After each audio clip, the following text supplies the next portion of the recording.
Amém, irmãos? João, capítulo 19, do 16 até o 42. O texto é um pouco longo, mas precisa ser lido todo. Então Pilatos o entregou para ser crucificado. Tomaram eles, pois, a Jesus, e ele próprio, carregando a sua cruz, saiu para o lugar chamado Calvário, Gólgota em hebraico, onde o crucificaram, e com ele outros dois, um de cada lado, e Jesus no meio. Pilatos escreveu também um título e o colocou no cimo da cruz. O que estava escrito era: Jesus Nazareno, o Rei dos Judeus. Muitos judeus leram este título porque o lugar em que Jesus fora crucificado era perto da cidade, e estava escrito em hebraico, latim e grego. Os principais sacerdotes diziam a Pilatos: não escrevas Rei dos Judeus, e sim que ele disse: sou o Rei dos Judeus. Respondeu Pilatos: o que escrevi, escrevi. Os soldados, pois, quando crucificaram Jesus, tomaram-lhe as vestes e fizeram 4 partes, para cada soldado uma parte, e pegaram também a túnica.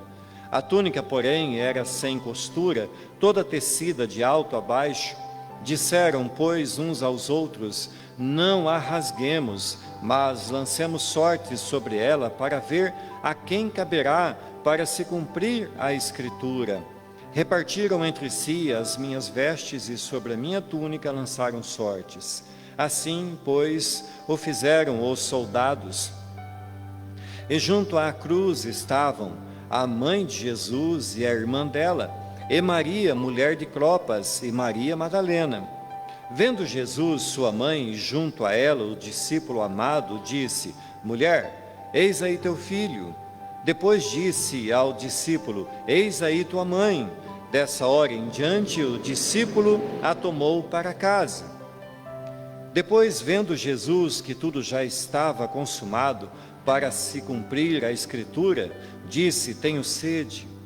Estava ali um vaso cheio de vinagre, e embeberam de vinagre uma esponja, e, fixando-a no caniço de isopo, lhe achegaram à boca. Quando, pois, Jesus tomou o vinagre, disse: está consumado.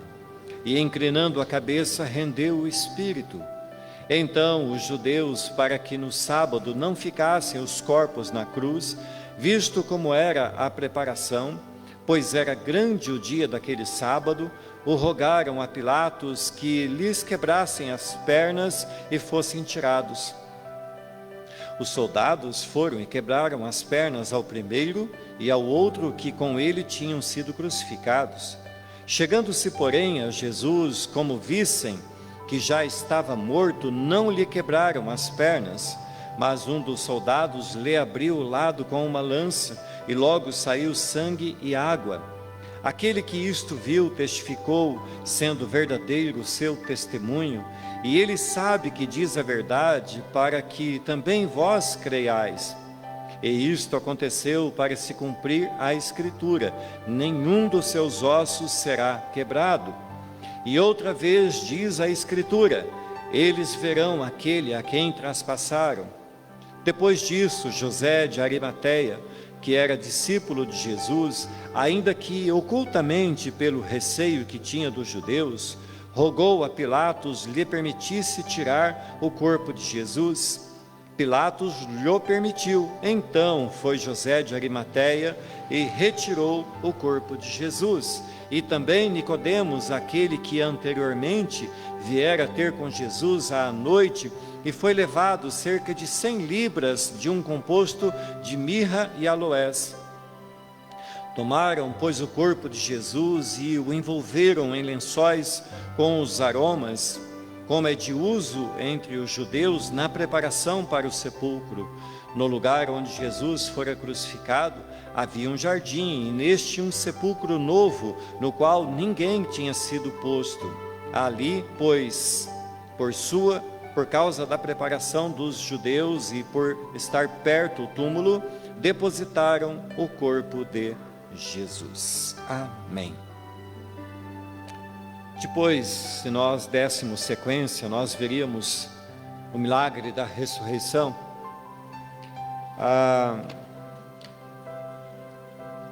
Esse texto, irmãos, que nós lemos, é de uma grandeza, de uma riqueza muito grande, tem muitos detalhes, muitas lições, mas eu vou procurar discorrer, ainda que rapidamente, tentarei, né? Não entrando em todos os detalhes, não buscando todas as coisas, mas passando rapidamente pelo texto e buscando aqui, então, trazer para nós, nessa noite, lições a respeito desse texto, dessa passagem bíblica. Portanto, amada igreja, hoje, dia 4 de abril, domingo de Páscoa, domingo também que nós temos o privilégio de participarmos da ceia do Senhor, e como nós já sabemos, ou como já foi dito, deveríamos saber, a Páscoa ela foi substituída pela ceia do Senhor. Por isso, pelo menos uma vez nós nos ajuntamos ao redor da mesa para celebrarmos a ceia. E o texto bíblico de hoje nos mostra que o tempo de Jesus na terra, na forma de homem, o Jesus encarnado estava se cumprindo. Logo ele seria morto, logo ele passaria pelos atrozes sofrimentos, logo se daria a sua morte, o seu sepultamento, mas também o desfecho final de todas as coisas, a sua ressurreição. Irmãos, nós nunca podemos esquecer que a sua morte, ela foi antecedida por muito sofrimento, humilhação, por dores que nós não conseguiríamos jamais imaginar, e nós não podemos esquecer, amados, que tudo isso é minha culpa, que tudo isso que Jesus é sua culpa, as dores, os sofrimentos, o esvaziar-se da sua glória, o se fazer ovelha muda e levada ao matadouro, é minha culpa, é tua culpa. Isso, quando nós nos lembramos, faz com que nós entendamos ainda mais e percorramos ainda mais o caminho da fé, glorificando a Deus por tão grande salvação e tão grande graça sobre nós. Então, olhando para o capítulo anterior, nós vemos como se desenrolou o julgamento de Jesus, um julgamento injusto, mentiroso, fraudulento. Parece até que os juízes daquela época estiveram no Brasil fazendo estágio com os daqui. Soltaram o culpado Barrabás e prenderam o inocente Jesus, condenando à morte. Os judeus gritavam em alta voz, dizendo: solta Barrabás, crucifica Jesus, que o seu sangue caia sobre nós. E assim foi feito, irmãos. Da forma como a esquerda religiosa quis, assim aconteceu. Jesus, ele, como uma ovelha muda, então é levado ao matadouro, não porque os soldados o quiseram, ou não porque o povo tivesse algum poder para o fazer, mas porque Jesus, ele veio cumprir uma ordem do Pai, e ele a cumpriu cabalmente, obedecendo ao Pai, se esvaziando da sua glória, vindo à finitude desse mundo, e morrendo uma morte de cruz, em obediência ao Pai, por amor a cada um de nós. Então, amados, eu quero convidá-los para que juntos nós vejamos aqui nesse texto algumas coisas preciosas para as nossas vidas. A primeira coisa, então, amados, é que este Jesus, esse inocente, foi considerado culpado. João escreveu assim: então Pilatos o entregou para ser crucificado. Sendo Jesus entregue aos soldados, estes então o tomaram e puseram sobre ele, sobre os seus ombros, uma pesada cruz. O sangue de Jesus, ele escorria da sua cabeça, perfurada pelos grandes espinhos, suas costas, seus ombros estavam em carne viva, e ele sofria ainda mais pelo pesado madeiro.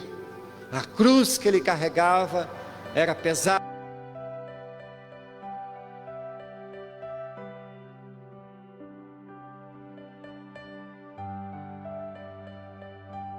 Da vitória do Davi, do Zé, do João, do Pedro, era o nosso formato aquela cruz, portanto ela era uma cruz pesada, meus amados.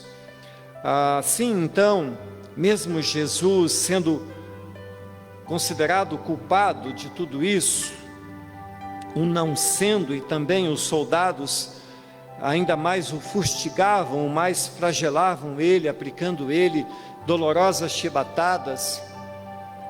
Meus amados, naquela cruz, apesar disso tudo, apesar das cusparadas, apesar das bofetadas, apesar dos espinhos, apesar da humilhação, apesar do chicote, apesar do madeiro pesado, apesar de sermos quem somos, ele declara do alto da cruz, dizendo: Pai, perdoa, porque eles não sabem o que estão fazendo. Um escritor romano chamado Cícero, que viveu um pouco antes da época de Jesus, ele escreveu assim: uma ação tão nefasta como essa não se pode descrever com palavras, porque não existem palavras para o fazer. Cícero, meus irmãos, via os condenados pendurados em suas cruzes e ele não conseguia achar palavras para expressar o tamanho daquele horror, porque de fato ser crucificado era algo terrível, algo horrível e muito, muito sofrível. Então surge, irmãos, uma pergunta para nós, diante dessa história de Cícero: e o que nos interessa isso? E o que nos acrescenta saber dos detalhes do sofrimento, do que era uma crucificação? E a resposta, irmãos, ela é muito simples. Do ponto de vista da literatura, é apenas conhecimento, mas quando nós pensamos que o sofrimento pelo qual Jesus passou, sendo ele inocente, foi algo assim tão terrível, isso certamente deve nos levar a pensar ainda mais a grandeza do amor de Deus por cada um de nós, que mesmo Jesus sendo Filho de Deus, unigênito de Deus, mesmo ele sendo Deus, ele se deixou ser crucificado e padecer debaixo das mãos da autoridade de Pôncio Pilatos. Nunca podemos esquecer, irmãos, que a Bíblia diz que era o justo pagando pelos injustos. E nós estamos, irmãos, exatamente aqui. Os irmãos que estão acostumados com obras, com construções, com instalações, às vezes passam linhas na construção e passam outras linhas, e é numa intersecção ali, onde a linha se cruza, que é o ponto X, é ali que tem que ser estabelecido uma lâmpada, um piso, alguma coisa. Mas aqui, irmãos, nesse exato momento, onde Jesus está sendo crucificado, é o ponto onde nós nos encontramos. Nós somos aqui os injustos que estavam sendo justificados pela justiça daquele que era justo. Então, amados, sempre que nós lembramos da cruz, devemos lembrar que é naquele exato ponto onde nós estávamos sendo salvos. Naquele ponto nós estávamos sendo crucificados também com Cristo. E quando Cristo, então, conforme diz Romanos 5,10, quando Ele ressurgiu, nós ressurgimos com Ele e fomos salvos pela vida dEle. O verso 17 vai falar que o próprio Senhor Jesus carregou a cruz. Jesus, Ele não pegou aquela trave, aquela pesada cruz, aquele terrível madeiro, como quem vai jogar uma partida de bola, como quem vai se divertir.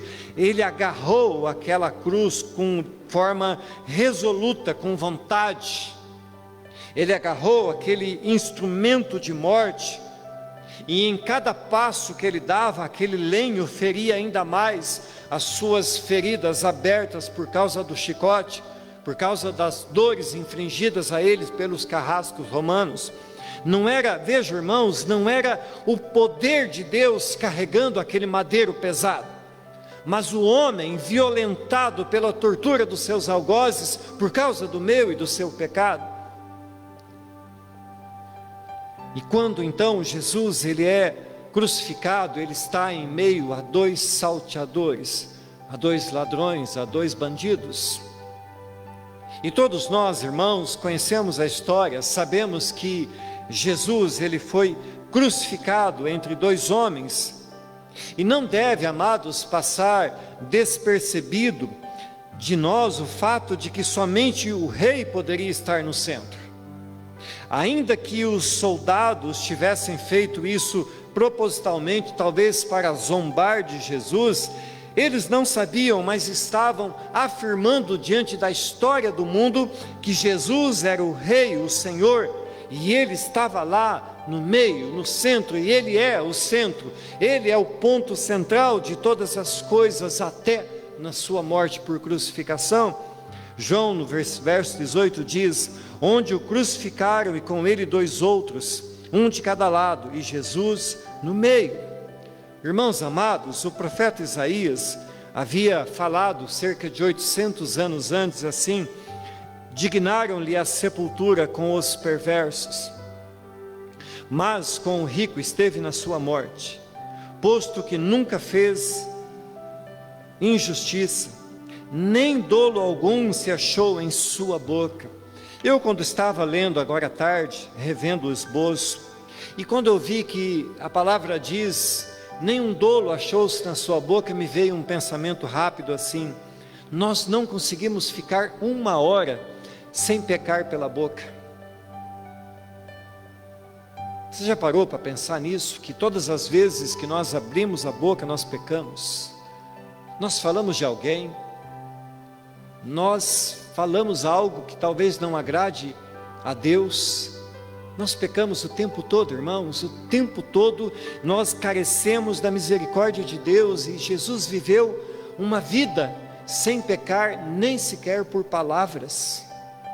João, ele não faz questão, mas outros evangelistas falam mais sobre esses dois homens, falam que um, estando ao seu lado, blasfemou dizendo coisas, mas o outro que estava ali ao lado dele, se rendeu diante dele, falando: verdadeiramente, tu és o Filho de Deus, tu és Deus, e foi salvo. E hoje, irmãos, e até hoje, o mundo segue exatamente na mesma forma. Uns reconhecem o que são e quem é Jesus e são salvos. Outros não admitem quem são e negam com toda a força da sua vida que Jesus seja Filho de Deus e que Ele é a única possibilidade de salvação. Jesus, mesmo sendo inocente, até no seu sepultamento queriam humilhá-lo. Mas Deus, o Pai, enviou um homem chamado José de Arimateia, e este, sendo homem rico, então havia comprado um túmulo caro. Então ele doa o túmulo para Jesus. E Jesus então é sepultado, para cumprir as palavras do profeta, é sepultado naquele túmulo de um rico. Terceira coisa, irmãos, Pilatos não era um profeta, mas ele anunciou ao mundo quem era o rei. As entrelinhas daquilo que nós vemos na palavra de Deus dizem muitas coisas. No alto da cruz, sobre a cabeça de Jesus, Pilatos mandou escrever: Jesus Nazareno, Rei dos Judeus, e foi escrito nos 3 idiomas conhecidos da época pelo mundo todo. Foi escrito no grego, foi escrito em latim, foi escrito em hebraico. Todos saberiam que Jesus era verdadeiramente o rei.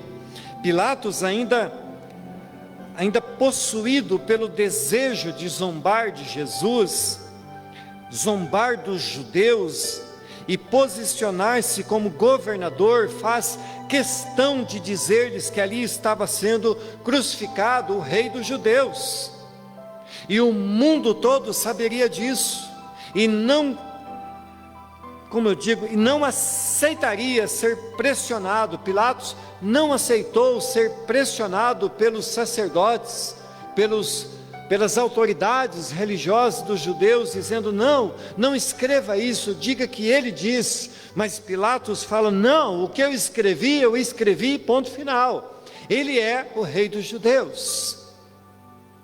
Pilatos, irmãos, não sabia, mas quanta verdade existia em tão poucas letras. Jesus é, de fato, não só o Rei dos judeus, mas o Rei do mundo todo. Vejam, amados, que eu estou indo de ponto em ponto, sem mencionar os pontos, porque creio que os irmãos estejam conseguindo acompanhar. O pecado, irmãos, ele nos deixou nus. Enquanto eu falo, tente imaginar a cruz, irmãos. Tente imaginar que Jesus está lá crucificado, sobre a sua cabeça tem uma placa escrito Rei dos Judeus, mas que ele está nu. O pecado nos deixou nus, mas a graça nos vestiu, irmãos. Os mesmos 4 soldados que conduziram Jesus pela via dolorosa e que também pregaram Jesus na cruz, agora estão ali aos pés da cruz, sem nenhum pudor, repartindo as roupas que pertenciam a Jesus. Verso 23 em diante fala assim: os soldados, pois, quando crucificaram Jesus, tomaram-lhe as vestes e fizeram 4 partes para cada soldado uma parte, e pegaram também a túnica, porém, era sem costura, toda tecida de alto a baixo. Disseram, pois, uns aos outros: não a rasguemos, mas lancemos sorte sobre ela, para ver a quem caberá. Para se cumprir a escritura, repartiram entre si as minhas vestes, e sobre a minha túnica lançaram sortes. Assim, pois, fizeram os soldados. Estes soldados que ali estavam repartiam as roupas de Jesus, como se aquilo fosse um despojo de guerra. Enquanto isso, Jesus jazia crucificado, sofrendo as mais terríveis dores, ouvindo a zombaria dos religiosos e humilhado pela sua nudez. O homem, amados irmãos, o homem tomado pelo pecado, tendo o seu coração coberto pelo ódio, expôs a nudez do seu Criador e Deus. Mas Deus, ao ver o homem exposto pela vergonha do pecado, o cobriu com sua graça. Veja que coisa mais impressionante. O nosso pecado, a nossa rebeldia, a nossa fuga da santidade, o nosso, como disse o irmão Ricardo ontem, o nosso afastar-se de Deus, desnuda Deus, ofende Deus, é rebeldia contra Deus. Mas Deus olha para nós e Ele vê pecadores, carentes da sua misericórdia, e Ele então esbanja da sua graça, nos cobrindo a vergonha. Gênesis vai dizer que abriram-se os olhos deles logo após eles terem pecado, e então Adão e Eva se veem e percebem que estão nus e sentem vergonha da sua nudez. Por causa do pecado, a sua queda, a sua vergonha, o homem recebeu de Deus uma nova vestimenta, chamado graça, chamado perdão, chamada redenção, chamado sangue de Jesus. Mas Jesus, ele foi despido de tudo que tinha nessa terra, até da sua glória, ele se esvaziou, irmãos, para vir até nós, e em sua morte, ele foi humilhado diante de todos.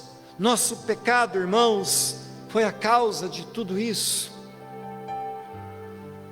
e ele foi desprezado. De Isaías, dele não fizeram caso, zombaram dele. Nós vimos que os soldados repartiam entre si as suas roupas, porém a túnica era uma peça inteira, e se fosse ela rasgada, não teria valor algum. E para resolver a questão, então, os soldados, sem se importarem com Cristo, que pendia da cruz sobre eles, jogam dados para ver com quem ficaria aquela peça. Vejam, amados, imaginem essa cena. Jesus está ali crucificado, sangrando, o seu sangue vem do alto da cabeça e cai até o chão, e Jesus está naquela condição, e os soldados ali estavam indiferentes ao sofrimento do Mestre. Quanta indiferença, irmãos, havia nesses soldados. Quanta indiferença o mundo ainda tem pelo seu Senhor Jesus. E também, irmãos, por todos que o servem. Por isso, ser um cristão verdadeiro pode significar muitas humilhações, perseguições e tantas outras coisas. Mas somente os que são de Cristo podem, como foi falado outro dia, tomar a sua cruz e mesmo a despeito da humilhação, da perseguição, do sofrimento e de todo e qualquer mal, seguir a Jesus fielmente. Assim como os soldados romanos, pessoas no mundo todo estão jogando com a vida, sem se preocuparem e sem perceberem que sobre eles pende do céu tão grande salvação. Estão como um dos ladrões crucificados ao lado de Jesus, estava ali tão perto, tão próximo, mas desfez, foi indiferente e pereceu sem Jesus. Felizes os que, a exemplo do outro ladrão, se arrependem, reconhecem seus pecados e se rendem a Jesus. Mas essa túnica, irmãos, ainda tem algo a nos ensinar. Diz o texto bíblico que ela não tinha costura, era uma peça única. Também não sabemos se os soldados a tinham colocado sobre Jesus, sendo essa peça de Jesus mesmo, ou se haviam tomado de outra pessoa. Mas o fato, irmãos, de ser uma peça única, nos faz pensar em algo chamado sacerdócio de Jesus. Uma túnica sem costura era usada somente pelo sumo sacerdote. E aqui está, irmãos, uma maravilhosa revelação da palavra de Deus. Cristo é o sumo sacerdote, que assim como uma ponte, nos uniu novamente a Jesus, o pontífice, o sumo pontífice, aquele que nos liga a Deus, aquele que por causa da sua morte, da sua cruz, do seu perdão, da sua remissão, nos ligou novamente a Deus. Portanto, irmãos, tanto o símbolo quanto a realidade é uma só. Cristo era e é o sumo sacerdote perfeito, que naquela cruz estava nos conectando novamente para sempre ao Pai, ao Deus Todo-Poderoso. Nunca, irmãos, poderemos aceitar nada diferente, que nada diferente disso seja verdade. Não há outro, amados, que possa nos ligar a Deus. Como dia destes foi dito aí pelo líder da igreja romana, que Maria é o caminho pelo qual devemos percorrer para chegar até Jesus. Mas a minha e a tua Bíblia diz que Jesus é o caminho, que não é necessário nada, porque Ele já nos atraiu a Ele naquela cruz, e por causa dele ser o caminho, nós temos reto caminho para o céu. Portanto, irmãos, não há outro, somente Cristo é o caminho, a verdade e a vida. Mas será que Deus se importa, irmãos, conosco? Há um Deus, irmãos, que se importa.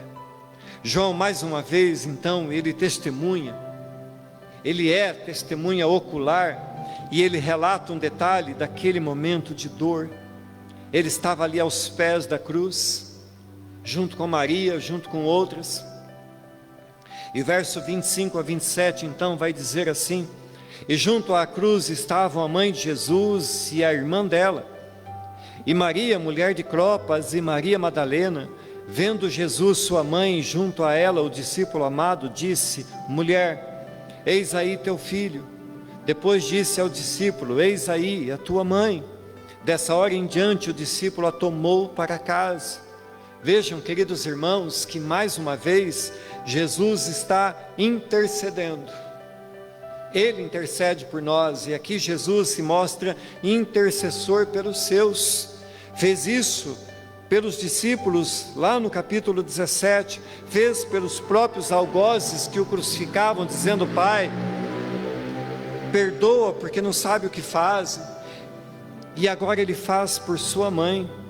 Jesus, ele é o nosso intercessor. E eu creio, irmãos, que também nós podemos aprender alguma coisa com essas mulheres que estavam ali tão perto da cruz, aprender com João. Eles estavam lá correndo risco. Afinal, era perigoso ser amigo de um criminoso, ainda mais sendo João discípulo dele. Mas a lição, amados, que nos cabe é que o verdadeiro amor não leva em conta o perigo. O verdadeiro amor lança fora todo medo. Se de fato amamos Jesus, não temeremos o que o mundo possa nos fazer. Por Cristo, amados, vale a pena correr qualquer risco. Cristo, ele é o tesouro pelo qual vale a pena deixar tudo. A Bíblia ensina que o verdadeiro amor que há em nós, e nós temos, amados, o verdadeiro amor derramado em nossos corações pelo Espírito Santo.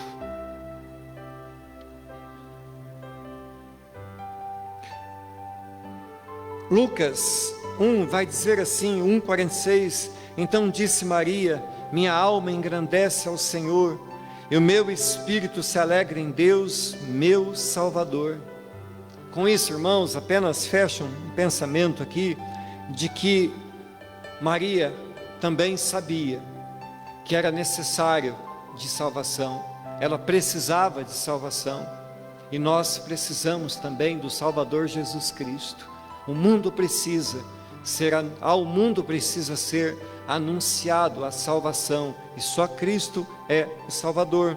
Portanto, queridos irmãos, não há outro caminho, só, como disse Maria, e ela assim o confessou, Ele é o meu Salvador. E essas histórias, irmãos, de Maria, de João, de outras mulheres, mostram a nós crentes, que se queremos estar perto de Jesus, devemos estar prontos para assumir riscos, prontos para aceitar desafios, prontos para obedecer a sua voz. Quem anda com Cristo, meus amados, nunca terá uma vida tranquila, nunca ficará parado. Foi assim com João, foi assim com todos os discípulos, foi assim com os apóstolos, foi assim com todos que, atraídos pela cruz, amaram Jesus. Essa promessa de que venha para Jesus e você vai ter uma vida feliz, uma vida próspera, uma vida isso, uma vida aquilo, é tudo verdade. Mas que não haverá problema é mentira. Ainda que nós tenhamos muitas coisas, que sejamos extremamente abençoados, ainda assim podemos padecer muitas coisas, porque todos que querem de fato amar e servir Jesus, têm de estar preparado para não ter uma vida tranquila, para gastar-se, deixar-se gastar por Jesus. É isso que a Bíblia nos ensina. Para concluir, irmãos, Jesus então está lá crucificado e chega o momento em que ele exclama: tudo está consumado, e ele em seguida morre, rende o seu espírito. Vejam, queridos, que consumado foi a obra totalmente, consumado foi a sua obediência ao Pai, consumado foi o seu perdão sobre a terra, consumado foi a obra da salvação, consumado foi a obra da expiação, consumado foi a obra da redenção. Na instituição da primeira Páscoa, quando o povo de Deus era escravo no Egito, já se apontava para o Cristo, que também seria o Cordeiro sacrificado, para que a morte não tivesse mais poder sobre os filhos de Deus, para que, vendo a morte, o sangue de Cristo aspergido sobre nós, passar por cima, A morte não tem poder sobre os filhos de Deus, irmãos. Ela pode matar o corpo, mas não o que somos, filhos de Deus, espírito que voltará a estar com o Pai.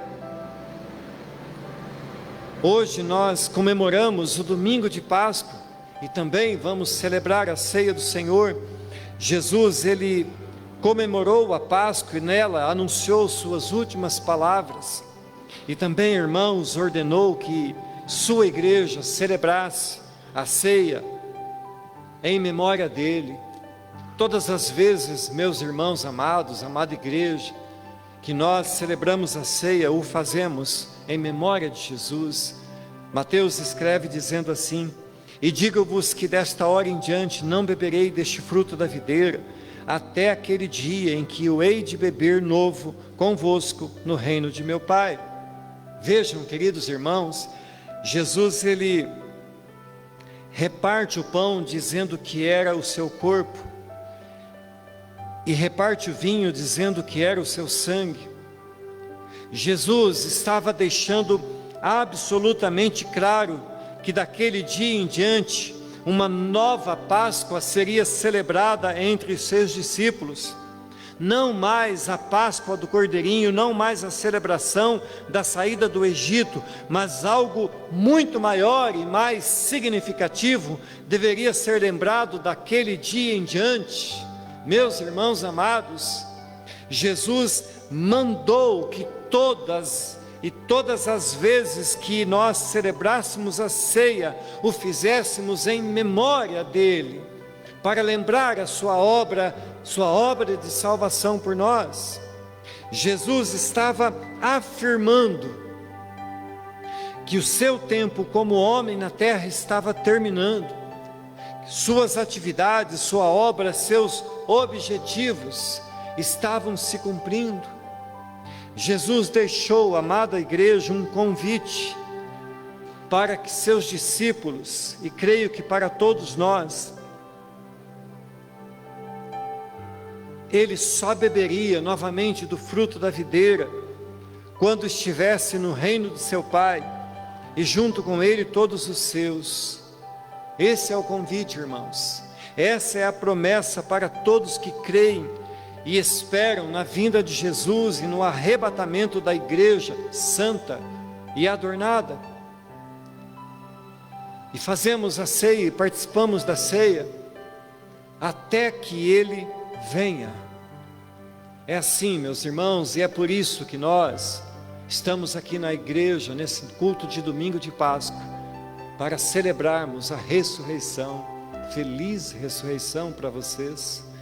Feliz aqueles que têm o chamado, que ouviram a voz do seu pastor, o sumo pastor, convidando para vir à igreja, para sentar-se à sua mesa e comer do pão e beber do cálice. Felizes são vocês, amados irmãos, que estão aqui nessa noite. Amém, queridos? Eu vou terminar esse sermão já ministrando a ceia. Eu quero já então pedir aos irmãos do louvor que tomem seus lugares, e eu vou concluir o sermão na ministração da ceia.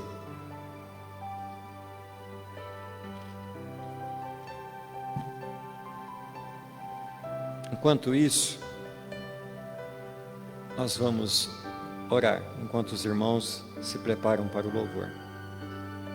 Senhor Deus, nós estamos aqui na igreja, e o que ouvimos, ó Deus, são palavras que nos mostram a trajetória do justo sendo e passando por injustiça. Esta palavra, ó Deus, nos mostra o quanto Jesus se deu por nós, sofreu e padeceu debaixo da autoridade de Pôncio Pilatos,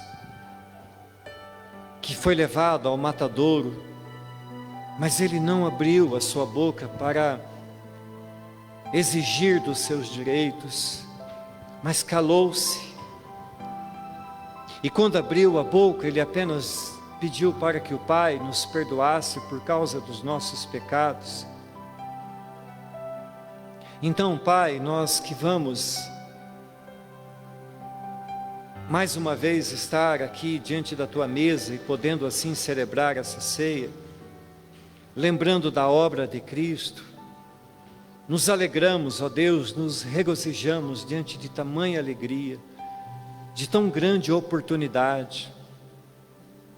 Louvado seja, ó Deus, porque aquela cruz, ainda que fosse ela rude, ainda que os pregos fossem enormes, ainda que aquele túmulo tivesse uma grande pedra fechando a porta, nem a cruz e nem o túmulo pôde reter Jesus, e Ele vive e reina soberanamente.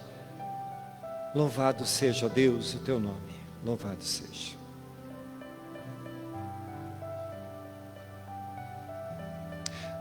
Terminando então, irmãos, esse sermão, precisamos, queridos, ter a consciência de que a ceia do Senhor não é um momento mágico, mas algo extremamente espiritual. Participar dela sem ter a ideia do que está sendo feito ou do seu significado é algo inconcebível. O nosso relacionamento com Deus deve ser levado em conta. Afinal, estamos participando da ceia do Senhor, em memória do Cristo que por meio do seu sangue fez uma nova e viva e eterna aliança conosco. Então, amados, todas as vezes que participamos do culto de ceia do Senhor, estamos sendo ministrados pelo Espírito Santo sobre a importância da morte de Cristo, mas também da sua ressurreição.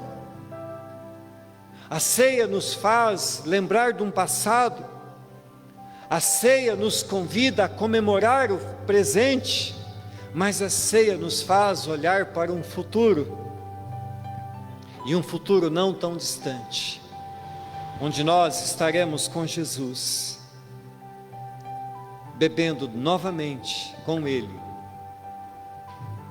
do fruto da videira. Estaremos em breve, irmãos, participando das bodas do Cordeiro. Eu creio nisso, em nome de Jesus. Amém, queridos? Vamos cantar um hino ao Senhor, assim como fez Jesus, e depois leremos um texto bíblico e participaremos da ceia do Senhor. Amém.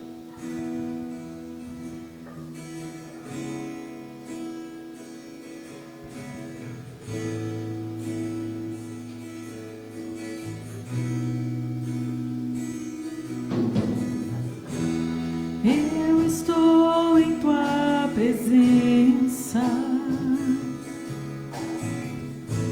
para te adorar e te amar. Só de ver os teus olhos nos meus, eu me rendo em total consagração.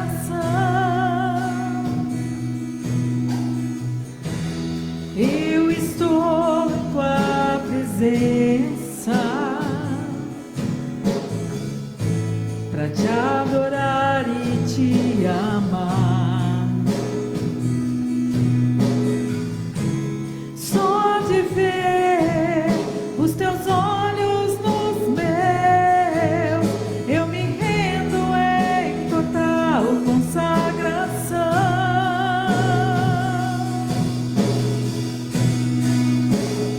Que amor é esse, capaz de abrir mão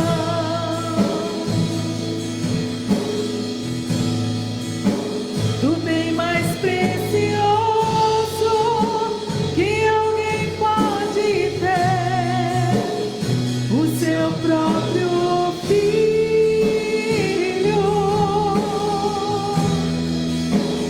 Que amor é esse? Não mede o sacrifício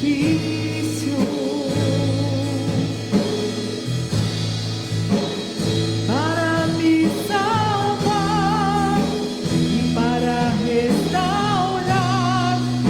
minha vida por inteiro.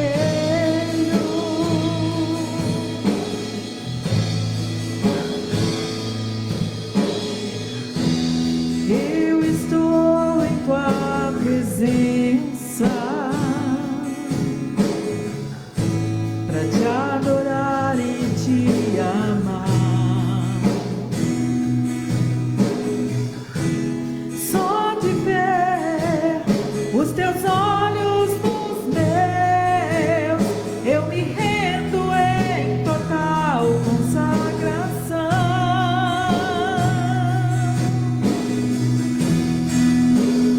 Que amor é esse, capaz de abrir mão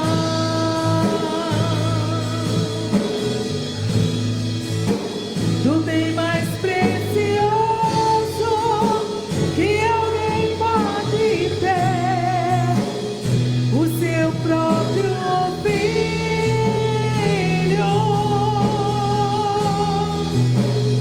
Que amor é esse?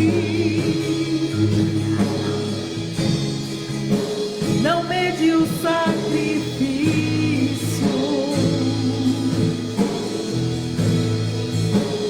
para me salvar e para restaurar a minha vida por inteiro.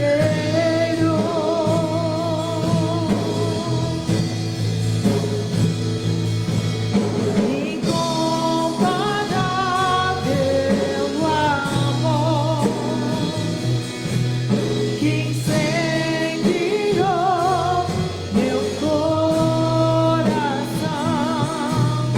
amor que me transforma e que me faz vencer. Incomparável amor que incendiou meu coração,